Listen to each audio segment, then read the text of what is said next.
tardes, mi nombre es Pablo Morón, formo parte del equipo de los 18 y hoy tenemos la suerte de poder hablar con Nathan Jack Robinson. Muchas gracias a todos los que nos estéis escuchando por dedicarnos vuestro tiempo y por querer aprender un poquito más de la conservación de los océanos. Nathan es biólogo marino y un investigador reconocido a nivel internacional, que lleva más de 10 años estudiando las tortugas marinas. Estudió biología marina en Reino Unido y desde entonces no ha parado de viajar, realizando múltiples trabajos e investigaciones en Grecia, Bahamas y Costa Rica. Actualmente se encuentra trabajando en el Oceanographic de Valencia. Y su trabajo se caracteriza por utilizar cámaras de última generación y tecnología muy puntera en sus investigaciones. Good afternoon, Nathan. We are so glad to have you here. How are you doing? I'm doing great. It's always a pleasure to chat to you, Pablo, and I'm excited to talk science with you. I have so many questions to ask you today about your career and your perspective on ocean conservation as a scientist and activist. During your career, you have been involved in some viral videos in which you, together with some scientists, took some plastic straw and a plastic fork out from a sea turtle's nostril.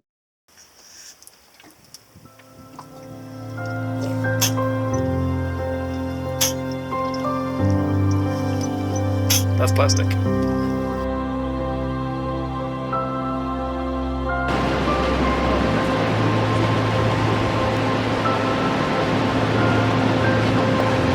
Can you ask this guy?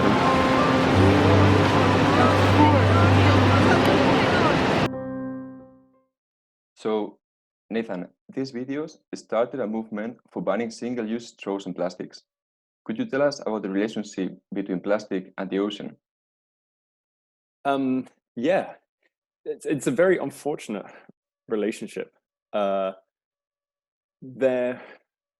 isn't any aspect of our ocean anymore, or any habitats in our ocean that isn't affected by plastic. There's been some very interesting studies that have showed that all levels of life, everything from microscopic phytoplankton to blue whales, the biggest animal in the ocean, are all currently being affected by plastic pollution. And the real problem is because there's just so much of it. A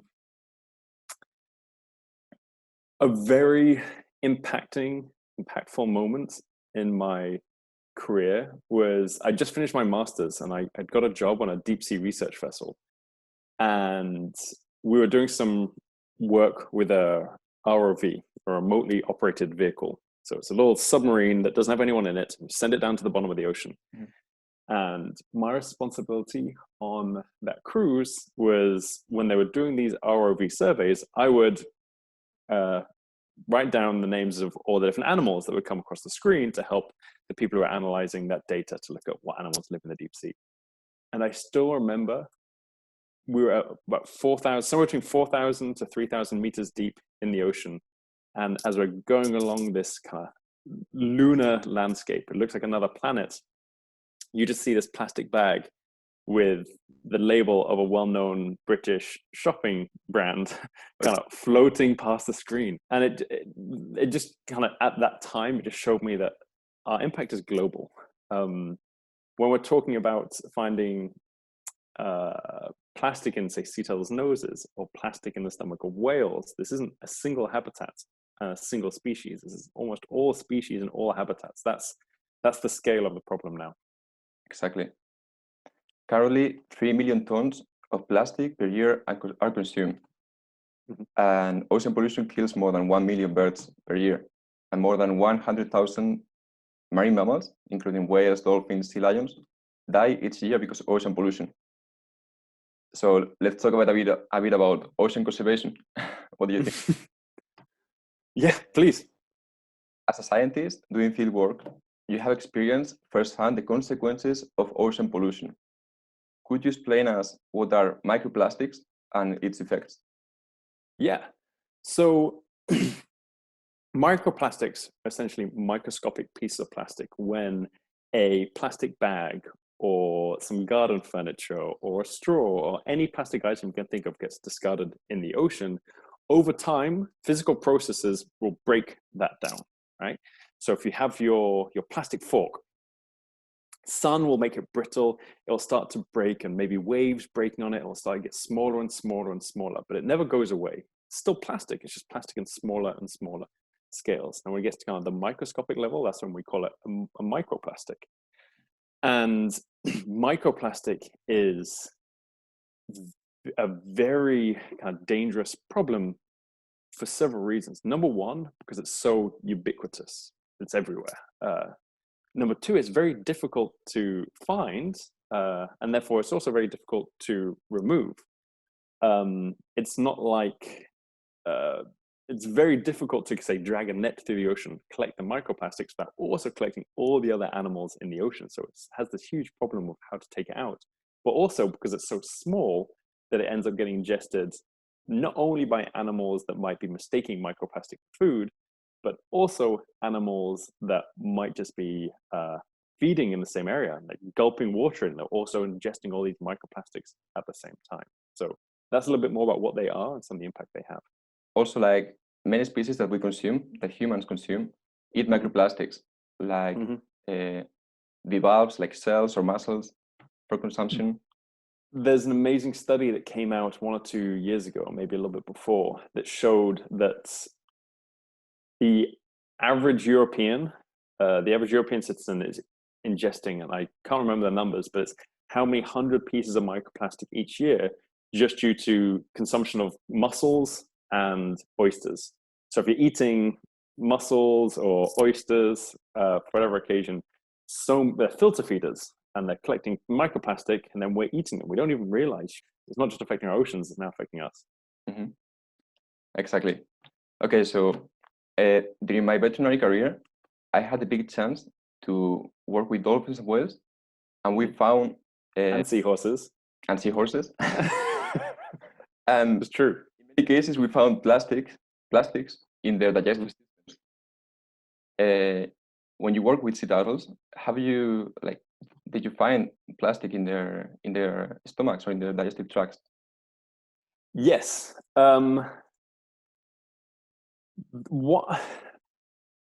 Working at the oceanographic, at the rescue center in the oceanographic, almost all the turtles we encounter will pass plastic while they're in rehabilitation. So they get caught in fisher nets, brought into the center for rehabilitation, and then as we monitor them to bring them back up to health, we'll start to notice plastic in the tank, and it's as they're passing this plastic through their system.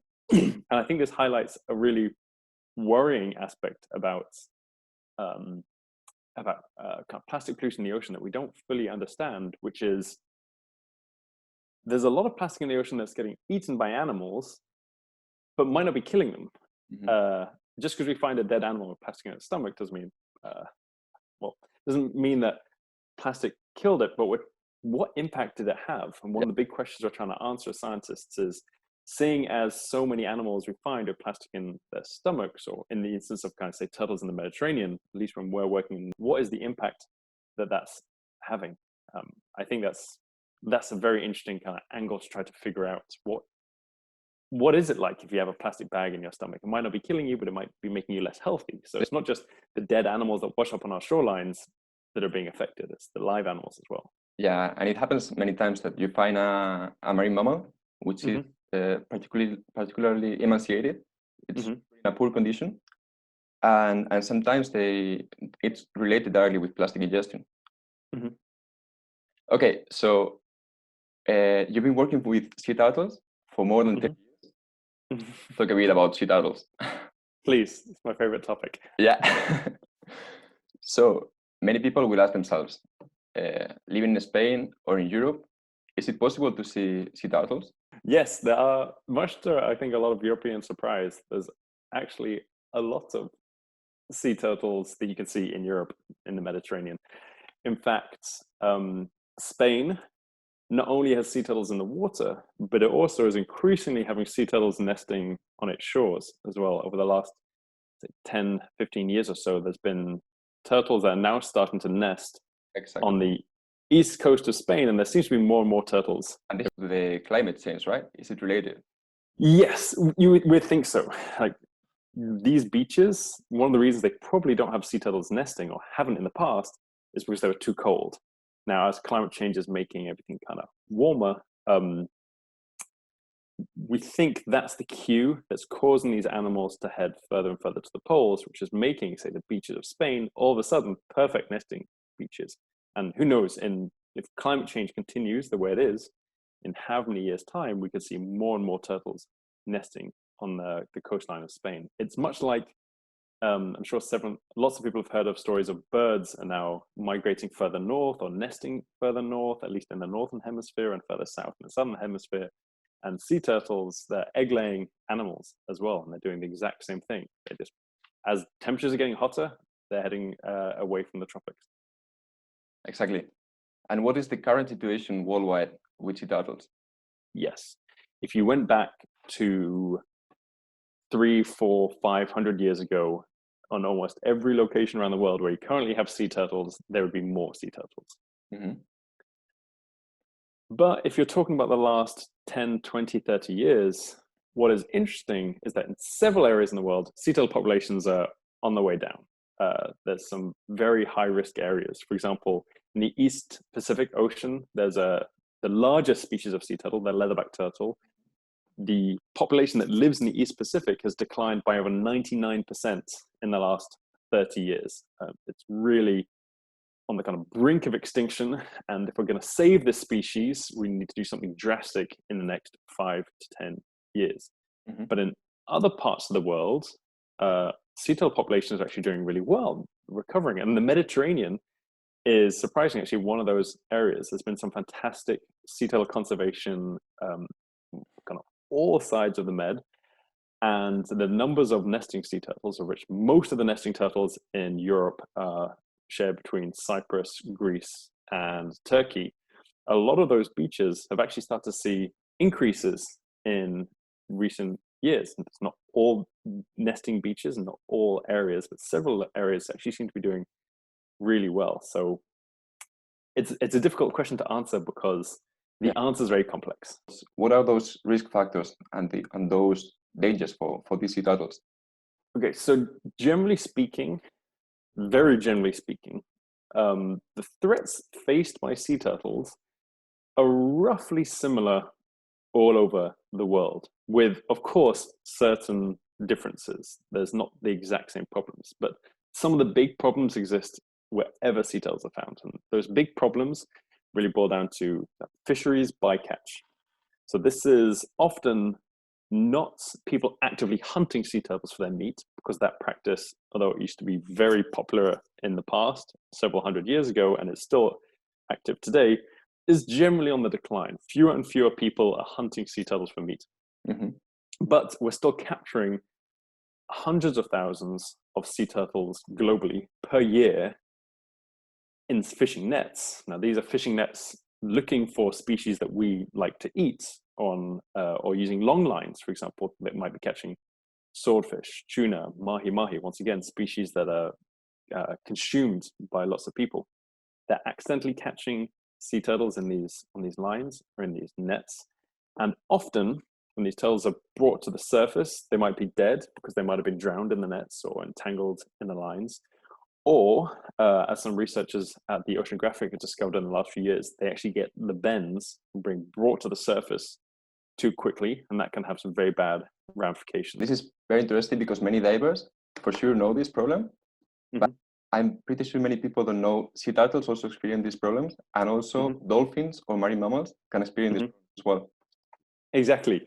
I think it's a very interesting thing that we think of these animals as being perfectly adapted to the habitats in which they live, which they are. But when you introduce this kind of extra factor, which humans kind of grabbing them at the depth and bring them up, that's when we're giving them the problems. These animals actually have lots of adaptations to avoid this, but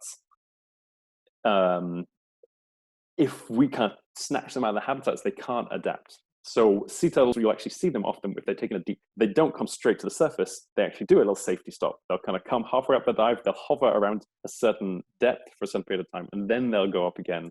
So they're naturally doing these behaviors that we're taught are safe practices, and that's how they survive some of these deep dives. So some of the big threats faced by sea turtles are, one, incidental bycatch. This is people who are accidentally catching sea turtles in fisheries, in trawls, or in nets, or on lines. Another huge threat to sea turtles, as we just mentioned, is plastic pollution. Sea turtles eating plastic. Another big threat to sea turtles nowadays is climate change. So as temperatures are getting hotter, there's two things that tend to happen. As the nests get hotter, they tend to produce less hatchlings, but they also tend to predominantly produce females, because sea turtles have something called temperature-dependent sex determination. And it means that temperature actually determines whether you're a boy or a girl, not your chromosomes like it is in humans, which means if you have a hot nest, then you produce lots and lots of females.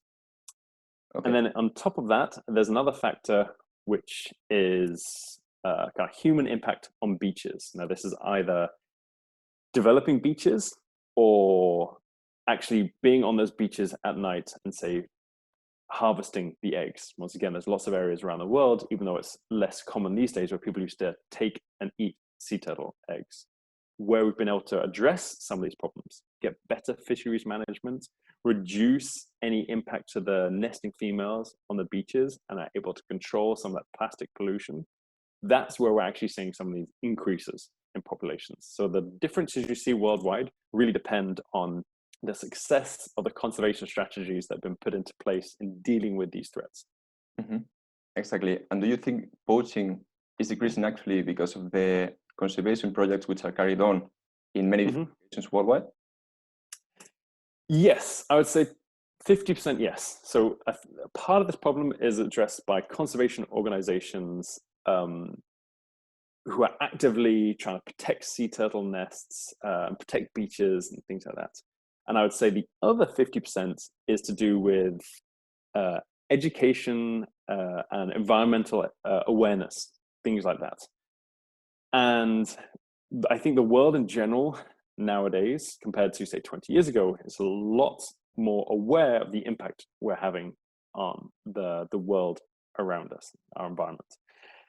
And because of that, we all live in a slightly more sustainable way. Now, if you go to a country that has lots of sea turtles, you go to a country like Costa Rica, 50 years ago, everyone was harvesting eggs because that was just what you did. It was an abundant resource. It was an easy food supply. So you'd go onto the beach at night, you'd collect eggs, and it was a culturally important activity. It was using a widely available resource.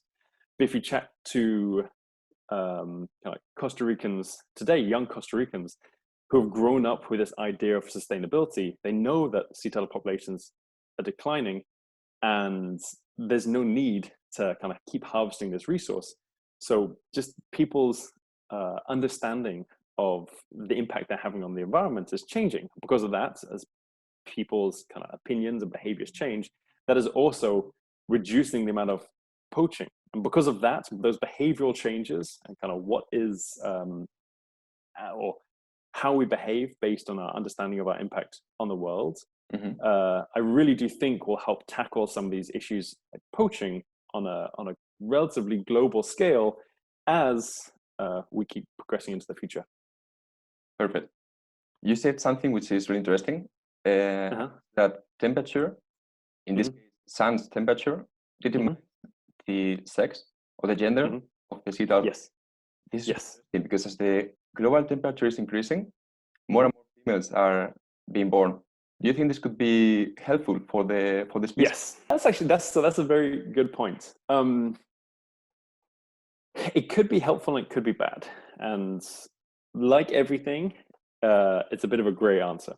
So in some areas of the world, it actually is more beneficial to, say, have more female turtles. One male can mate with several females, and because of that, you could actually have, the more females you have in the population, the more, say, nesting turtles you might have. Nesting turtles, females, are the ones that are producing the eggs.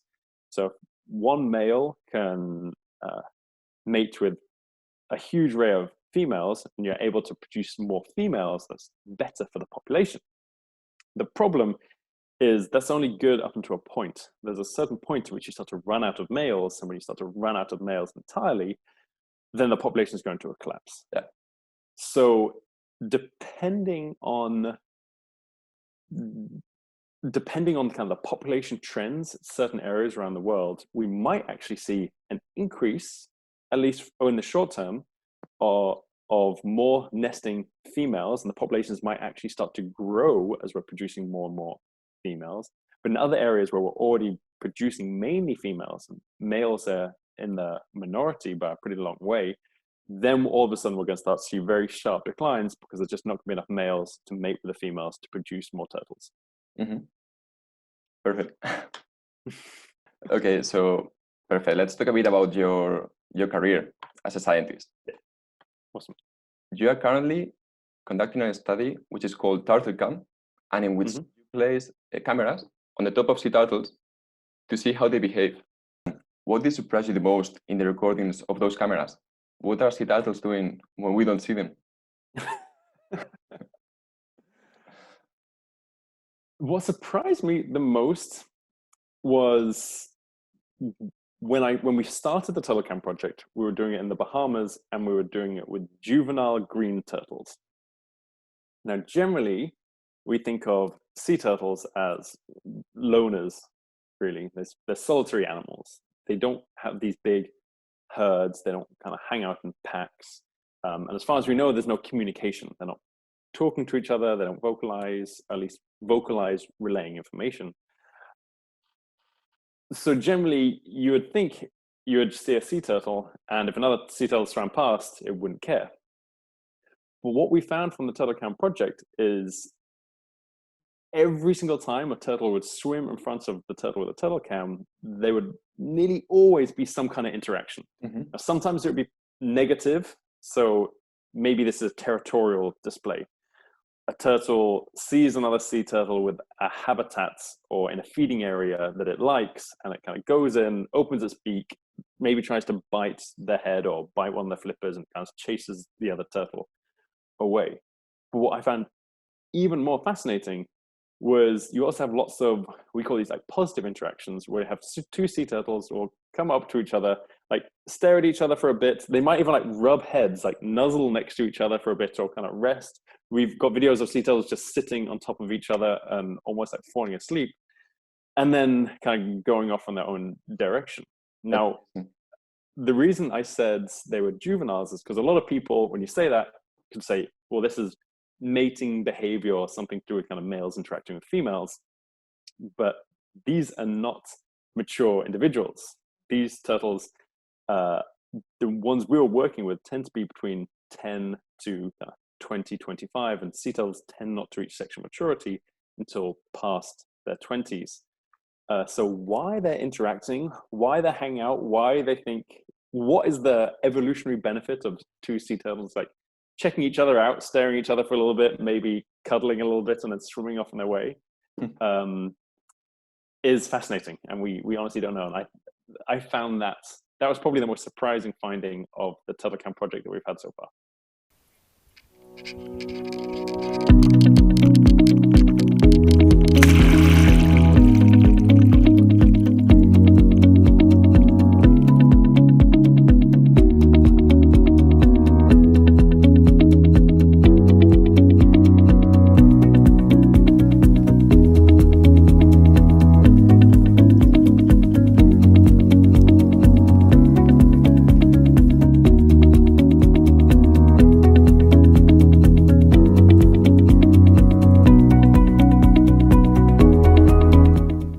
Fascinating, because when we think about sea turtles, we think about them like solitary animals, and they're social indeed. Yeah, completely. I mean, there's a million and one photos of that kind of that lone sea turtle on a beach somewhere, or that one sea turtle in the ocean, and that's kind of how we view them. They're not these pack-moving animals. So actually learning that there's a lot more social behavior in them is interesting. And that actually, I'm not sure if I've told you this before. We might have spoken about this, but we actually had a study that came out, I think 2 years ago, where we showed that hatchlings vocalize. Now, we don't know if this is communication or not, but baby sea turtles, when they're in the nest, will chirp to each other. And one of the thoughts is maybe they're telling each other, like, wake up, it's time to start crawling to the surface. Yeah. I'm not convinced that's what it is, because they're not chirping that much, but they're definitely chirping. All we can really say at this time being is it's adorable. And I'll send you some videos or some clips, and you're gonna love it. It's pretty fun. We'll post them. That's amazing. Yes. There's a really cool study there. Yeah, it's super fun. Once again, this is kind of the fun part of science is when there's that mystery. And Yeah. what I find amazing is we have some ideas, say, for example, why hatchlings are vocalizing, and we have data to prove that 100% they're definitely vocalizing. But why? We don't know. Like, the reason I use the term vocalization, not communication. Yeah. Communication infers sending information. Vocalizing is just making a sound. Further research is needed there. Yeah, exactly. When you're finished your PhD, if you want another research project, maybe you can take that one on. But it's a really interesting one and a cute one. Definitely. Yeah, and a cute one, which means it's going to engage. This is as silly as it sounds when I kind of mention, and it's adorable as a bit of a joke. Yeah. In my research, I think that is surprisingly, it's a powerful tool. Like, if you can get people engaged, and you can get people, if you can get people engaged with life, with marine life, or any kind of wildlife, you're starting to kind of win the fight in trying to get them engaged in trying to protect the planet. Yeah. Like, we were talking about plastic pollution earlier, and you play someone the sound of a bunch of sea-tail hatchlings chirping, like small little chickens in a nest, and they think it's adorable, and they think it's the cutest thing they've ever seen. Well, they're gonna think twice when someone says, hey, you know, if you throw that plastic bag and in the trash and don't recycle it, this could end up killing a sea turtle. So you're kind of winning that fight. So that the power of adorable is a very powerful tool, and I'm not ashamed to say, but one I use a lot in my research. Yeah. That's right. Like really catchy images. That's right. So talking about catchy images and mysteries and larger animals than sea turtles, among other great moments in your life, you also managed to record the giant squid. Yes, first image of a giant squid, of a live giant squid in US waters, and the second time it's been recorded worldwide. That's amazing. And could you talk a bit to us about this experience, this great story? Yeah, certainly I can. So the giant squid is it's not only a myth in its own right. So giant squid, you're talking about a species that is so culturally important that we've known about it for millennia. It's mentioned in Norse mythology, Greek mythology. They refer to it as the kraken, but we as scientists now refer to it as the giant squid. And we know about this animal because we often find dead ones or almost dead ones at the surface of washed up on beaches at several locations around the world. And they're so big. I mean, this is an animal that can grow to 14 meters, 42 feet in length, that if you see one, you're going to write it down or let someone know, and it's going to get kind of recorded in the annals of history. But that's amazing because, I mean, it's such a huge animal. Everyone was talking about it many years ago, and no one ever filmed it since 2004. And how's it? Yeah. But there's a secret behind it. The giant squid has been recorded on film twice, and then there's one third photograph of a live giant squid. And to kind of tell you why it's only been recorded 3 times, well, literally thousands of people have gone out, taken submarines or remotely operated vehicles or other expeditions into the deep sea and never seen one. To explain why they've been caught on those 3 bits of footage, provide a little bit more information to kind of unravel this mystery. So the first ever time a giant squid was caught was once photo was taken from a Japanese scientist called Kudabera, who knew that there was lots of giant squid in the waters of Japan because they wash up on the shores there all the time. They often get caught in fishing nets. They're deep in the ocean. And what he did is he placed some lure, basically a dead squid, on a cable that was kind of running, being kind of bounced up and down in the ocean, with the camera taking a photo every few seconds, few minutes. he was doing this for a long period of time, and then eventually they actually brought up the bait, which had the hook and the fish, and they had a giant squid tentacle like wrapped around the bait, and they had the first ever image of a giant squid. Then in 2012, they decided to get the first ever video. And it was a fantastic scientist, and it's been an absolute privilege to work with her. It's a lady called Edie Widder. And Edie had a couple of very interesting thoughts about why we haven't been able to see giant squid. One of her ideas was, if you want to see a giant squid, you've got to think about what a giant squid is after. And by that, I mean, what bait are you going to use to lure a giant squid in close? Okay. Most people, if you want to lure an animal in, you just use a dead animal. And Edie had this idea of giant squids have the biggest eye in the animal kingdom. They actually have an eye that's bigger than the eye of a blue whale, an animal that's almost 3 times the length of them and many magnitudes heavier. And it means that even in waters that we would think are pitch black, they can see for hundreds of meters. They can still see the outline of a sperm whale about 150 meters away. So Edie think these are visual predators. We need a visual lure. And she developed something that we call the E-jelly, which is an electronic jellyfish. And it does this little bioluminescent display from a deep sea jellyfish. And this deep sea jellyfish, what's interesting is the giant squid don't eat the jellyfish, but this jellyfish makes this display when it's being attacked by something bigger than it. So it's like an alarm call.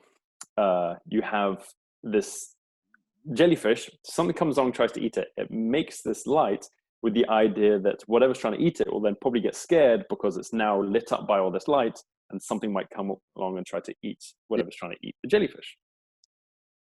So Edie used this E-jelly, and then in addition to that, she developed a deep sea camera that had no moving parts, so it's completely silent. And it also, instead of using white lights to illuminate the background, it used red lights. And the interesting thing about red lights is most deep sea species can't see or don't see very well the color red or light at the red end of the visual spectrum. So essentially what she made is this stealth camera that couldn't be seen by most deep sea species like giant squid, and had the perfect lure. And when she deployed it once again in the same waters that Kudabera got his first ever photo of a giant squid, she did it. She got the first ever video of a giant squid, and the footage is incredible. Then using the exact same technology, we were in the Gulf of Mexico, and we kind of proved that this technique works because we got the second ever video of a giant squid, and we were using the exact same device, that Edie used 10 years ago, which like lightning struck, and we got the footage we wanted.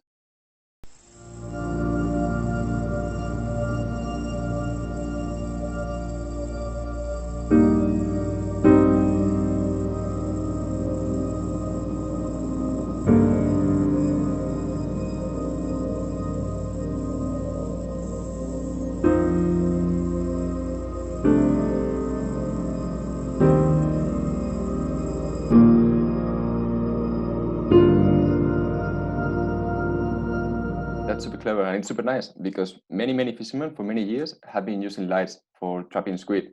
There are many squid boats in Asia, and you can see they use these really strong lights, mainly green color lights, like green light bulbs. First, some like small fish the squid feed on, and later on can. Fishers are often the people who know the ocean the best, right? So they're the people who are on the water every day of their lives. So when you're trying to get information, they're some of the best people to ask because they know these systems. I'm sure if you asked most scientists, so how to capture a squid, they'd probably say, oh, whatever, use bait. But if you ask most fishers how to capture squid, they'd be like, no, you use lights. Like, And they're the ones who actually have the information. Yeah, that's very cool stuff. So maybe you can try it in Spain, like in the north of Spain, in Galicia, they've seen some quite frequently some small pieces of dead giant squid.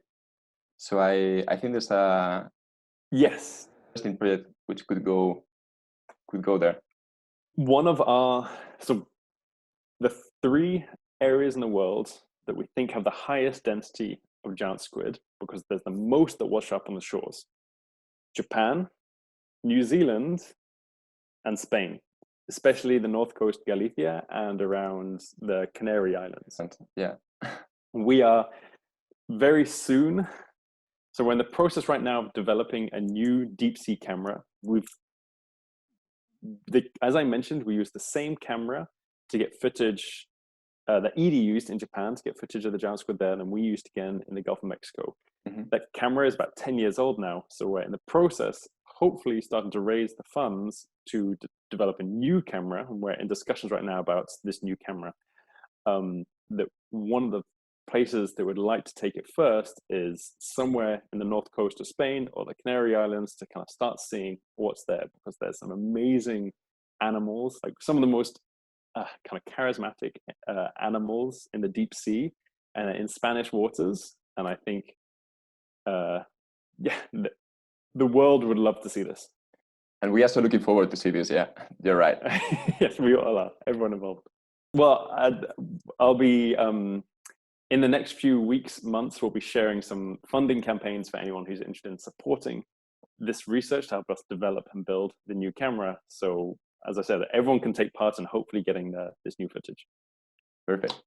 And to conclude, Nathan, because I think we are talking so long, and for those who would love to get involved in the ocean conservation and the ocean research world, recommendations could you give them?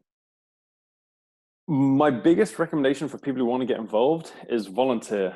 There are so many incredible organizations worldwide that are working in fantastic conservation goals, whether it's pulling plastic out of the ocean or protecting nesting sea turtles or discovering the mysteries of sharks that we've kind of barely seen before. There's amazing projects going on all around. So go online, do the research, find who might be working in the fields that you are interested in, get in contact, and dedicate your time to achieving some of these kind of bigger goals that really interest you. The way the world works, no one's just going to send you an email if you're sitting in your room and say, hey, you want to come rescue sea turtles? But if you go out there and you start working and you find the people who are doing this work already, you'll start making the connections that you can turn this into a life. This is what you do for a living. You protect sea turtles, you protect sharks, you hunt for giant squid. Exactly. So go out there and volunteer. Completely. Perfect. So Nathan, it's been really a pleasure talking with you. I learned a lot. I had so much fun, and you're a scientist and a humble person. So I hope we can continue learning with you a lot about our mesmerizing oceans. And thanks a lot. Thank you so much, Pablo. It's always a pleasure chatting to you too. I'm super excited to learn about where you're going to go with your research and the impact that you're already having and are going to have on the oceans. So it's a pleasure, my friend. Yeah, let's talk more.